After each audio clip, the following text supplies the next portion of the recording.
masjid, umpamanya beberapa kumpulan sedang solat zuhur, apakah hukum solat berkenaan? Beberapa kumpulan jamaah sedang solat zuhur, Bagaimana hukumnya dalam satu masjid terdapat beberapa kumpulan melaksanakan sembahyang zuhur secara berjamaah, jemaah, kumpulan. Salafi tidak mau dengan Wahabi, Wahabi tidak mau dengan kaum muda, PAS tidak mau dengan UMNO, UMNO juga tidak mau dengan PAS, tanpa pula dengan PKS atau dengan Partai Keadilan, tanpa pula dengan Partai Allahu Akbar.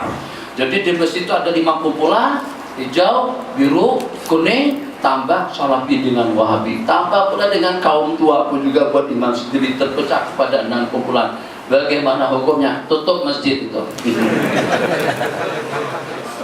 Sebab masjid itu membawa kepada perpecahan. Tidak juga lah sampai seperti itu. Jadi macam mana dengan kita? Ada perpecahan, ada perbedaan pendapat yang masih boleh kita toleransikan.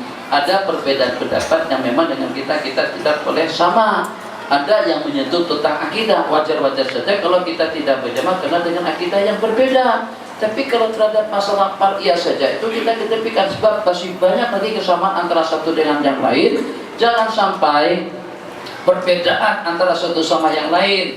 Ada pendapat mengatakan menyimpan janggut itu hukumnya wajib. Ada pendapat mengatakan hukumnya sunat. Tapi sebaliknya ada pendapat mengatakan mencukur janggut itu hukumnya haram. Ada juga pendapat yang mengatakan mencukur janggut itu hukumnya makruh. Yang bagaimanapun masing-masing ada mempunyai argumentasi dan dalil terhadap pendapat dan juga dengan sudut pandang yang berbeda.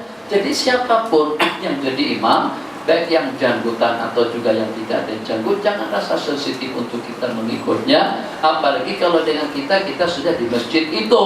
Lain halnya kalau kita masih di rumah, kita masih leluasa untuk memilih. Kita tak nak sembahyang di masjid itu karena imamnya begini.